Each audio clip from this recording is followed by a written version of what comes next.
The Puckle Gun.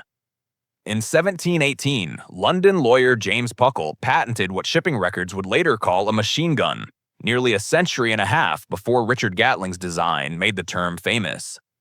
Mounted on a tripod and fed by a preloaded revolving cylinder holding 6 to 11 charges, the Puckle gun could fire an advertised 9 shots a minute compared to a standard soldier's musket managing barely 3, intended specifically as an anti-boarding weapon to help British ships fend off fast, nimble Ottoman raiders. Puckle's own patent documents claim the gun, built with a 3-foot barrel and a bore over an inch wide, could manage 63 total shots in just 7 minutes under ideal battlefield conditions, a genuinely staggering rate of fire for the year 1718 if the temperamental flintlock mechanism actually cooperated as intended. Here's the part that makes this one genuinely bizarre. Puckle's patent described 2 separate cylinder options, one loaded with standard round bullets for use against Christian enemies, and a second loaded with square bullets specifically for use against Muslim Turks, which the patent claimed would inflict more severe wounds and convince the Turks of the benefits of Christian civilization. Whether Puckle meant that seriously or was simply engaging in dark marketing theater aimed at investors remains genuinely unclear even today. But the unreliable flintlock ignition doomed the whole project regardless, and as few as 2 Puckle guns were ever built, with the square bullet version apparently never constructed at all despite appearing prominently on Puckle's own promotional patent materials. The Duck's Foot Pistol. Named for the unmistakable resemblance its splayed barrels bear to an actual duck's foot, this pistol solved one very specific 18th and 19th century problem. How does a single person facing down an entire mutinous crew or an angry mob make every shot count at once? Rather than one barrel, the duck's foot arranged 3 to 5 barrels in a fan pattern around a single flintlock or percussion action, firing every barrel simultaneously with one pull of the trigger to spray a group of people rather than aim at any single target. That made it a genuine favorite among 19th century ship captains, prison wardens, and bank guards, specifically because the threat alone did most of the work. A captain who calmly displayed a duck's foot pistol rarely needed to actually fire it to convince a restless crew that mutiny was a bad idea. That threat wasn't merely theoretical either, since the entire British Royal Navy fleet actually mutinied at Spithead in 1797. A real fleet-wide uprising involving thousands of sailors that made captains of the era take the risk of onboard rebellion extremely seriously. The design's biggest weakness was baked directly into its biggest strength, since spraying several rounds across a wide arc meant genuinely poor accuracy against any single target, making the duck's foot a crowd deterrent first and a precision weapon a distant second. The Nock Volley Gun. Where the duck's foot splayed its barrels outward for crowd coverage, London gunsmith Henry Nock took the opposite approach around the time of the Napoleonic Wars, bundling 7 full-length barrels together in a straight forward-facing cluster, all firing simultaneously from one flintlock mechanism. Commissioned by the Royal Navy specifically to clear an enemy ship's crowded deck with a single devastating volley before a boarding party moved in, the Nock gun could unleash 7.50 caliber balls in the same instant, a genuinely terrifying weapon on paper. In practice, the combined recoil of 7 barrels discharging at once proved so violent that sailors firing it risked broken collarbones and dislocated shoulders, and the muzzle blast from a weapon that size, fired from a ship's rigging, created a real fire hazard around sails and rope rigging that made captains understandably nervous about using it at all. The Royal Navy officially withdrew the Nock gun from active service by the early 1800s. A remarkably short career for a weapon that looked so devastating on paper, undone entirely by the practical realities of firing at anywhere near flammable canvas and rope.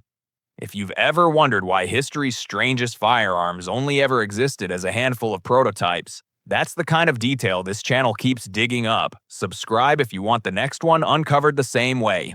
LeMat Revolver. French-born doctor Jean-Alexandre LeMat looked at the standard 6 or 7 shot revolver of the 1850s and decided the entire industry was thinking too small, patenting a design in 1856 that bored a smoothbore shotgun barrel straight through the center of the cylinder itself, using it as the cylinder's own rotating axis. The result let a shooter fire 9 rounds of .42 or .44 caliber pistol ammunition from the outer cylinder, Then flip a small lever to redirect the hammer and unleash a full shotgun blast of buckshot from that same central barrel, giving Confederate cavalry officers 10 total shots from a single sidearm. Confederate General P.G.T. Beauregard personally championed the design and helped secure a Confederate contract for 15,000 units, though the Union naval blockade meant fewer than 3,000 ever actually reached Southern forces during the Civil War. Later production runs even offered the pistol cylinder in more conventional .36 or .44 caliber to satisfy officers frustrated that the original .42 caliber round required casting custom bullets rather than drawing supplies from standard military ammunition stores already in use. The LeMat found an unexpected second life generations later on the HBO series Westworld, where star Ed Harris's character carries one throughout the entire show, introducing the bizarre two-barrel grapeshot revolver to an entirely new streaming audience a century and a half after it first saw combat on Civil War battlefields. The Girandoni Air Rifle. Not every weapon on this list even used gunpowder at all, and the Girandoni Air Rifle, adopted by the Austrian military in 1780, ran entirely on compressed air stored in a detachable metal reservoir screwed on as the rifle's own buttstock. Pressurized to roughly 800 pounds per square inch through nearly 1,500 strokes of a hand pump, that single reservoir could fire around 40 shots before losing significant power, feeding from a 20 to 22 round tubular magazine that let a soldier reload lying flat on the ground simply by tilting the muzzle upward. No standing required under enemy fire in the middle of an active battlefield. The rifle produced no smoke and dramatically reduced muzzle report compared to any flintlock musket of the era, which Napoleon Bonaparte apparently found so unsettling that he reportedly ordered the execution of any captured Austrian soldier caught carrying one. Austrian Emperor Francis II personally took interest in the weapon's deployment, but the rifle's complexity worked against it in the long run. Soldiers needed extensive specialized training just to operate something so different from a standard musket, and a single small puncture in the delicate hammered iron air reservoir rendered the entire weapon completely useless in the field. This exact rifle also crossed the Atlantic with Meriwether Lewis on the Lewis and Clark expedition, where its rapid, smokeless firepower was used as much to impress Native American tribes the expedition encountered as to hunt game along the way. The Gyrojet Pistol. By the early 1960s, engineers Robert Mainhart and Art Beal looked at conventional firearms and asked a genuinely different question. What if the bullet itself carried its own rocket motor instead of relying on a single gunpowder charge in the case? Their Gyrojet pistol fired small, spin-stabilized rockets called microjets that ignited only after leaving the barrel, meaning the weapon itself produced almost no recoil and no traditional muzzle blast. While company literature boasted the gun could fire underwater, in the vacuum of space, or be buried in mud as a booby trap triggered later by a timer or tripwire. Roughly 1,000 units were built. A handful saw limited, unofficial use with special operations personnel in Vietnam, and the pistol earned lasting pop culture fame appearing in the hands of ninjas in the 1967 James Bond film You Only Live Twice. The weapon even attracted genuine international intrigue. In 1966, Soviet military attachés reportedly visited a California gun shop specifically trying to purchase a Gyrojet pistol outright for testing, and while the owner declined to sell them the gun itself, he apparently sold them a supply of the unusual rocket ammunition anyway. The concept ultimately failed for a painfully simple reason. Because the rocket needed distance to build up speed, the Gyrojet was notoriously inaccurate at close range, exactly the distance where a handgun most needs to perform. The Pepperbox Pistol. Before Samuel Colt's revolving cylinder design took over the American handgun market, the Pepperbox Pistol offered its own solution to the same problem. Multiple full-length barrels, typically 4 to 6, bundled together and rotating as a single unit around a central axis, each barrel serving as its own self-contained chamber. That eliminated any risk of a cylinder misaligning with a single fixed barrel, but it came at a real cost in both weight and balance, since swinging an entire cluster of loaded barrels forward made the Pepperbox notoriously front-heavy and difficult to aim precisely at any real distance. American manufacturers like Ethan Allen and the firm of Allen and Thurber built thousands of these pistols throughout the 1830s and 1840s, marketing them heavily as an affordable, easy-to-load alternative for ordinary civilians who wanted more than a single shot without paying Colt's premium prices for a true revolving cylinder design.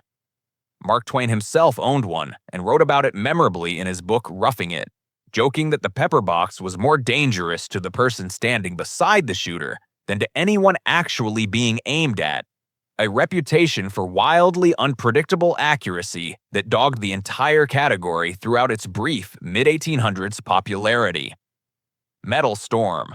Australian inventor Mike O'Dwyer spent the 1990s chasing an idea so different from every other weapon on this list that it barely qualifies as a traditional firearm at all. A gun with no moving mechanical parts whatsoever. Metal Storm's design stacks multiple projectiles nose to tail inside a single barrel with propellant packed between each one, firing them sequentially through electronic ignition rather than any bolt, hammer, or extractor cycling between shots. In testing, a 36-barrel prototype nicknamed Bertha fired 180 stacked rounds in under 1/100th of a second, a rate of fire exceeding 1 million rounds per minute, a number so far beyond any conventional machine gun that the U.S. Navy signed on to test the system for shipboard defense in 2007.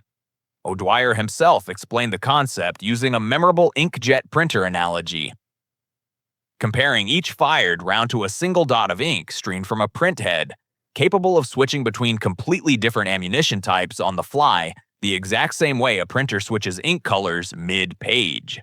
Despite that jaw-dropping performance and real military interest, Metal Storm Limited folded in 2012, undone by the sheer cost, weight, and practical complexity of a weapon that, once fired, couldn't simply be reloaded and cycled again, like literally everything else on this list, a fundamental limitation no amount of electronic ingenuity could fully solve.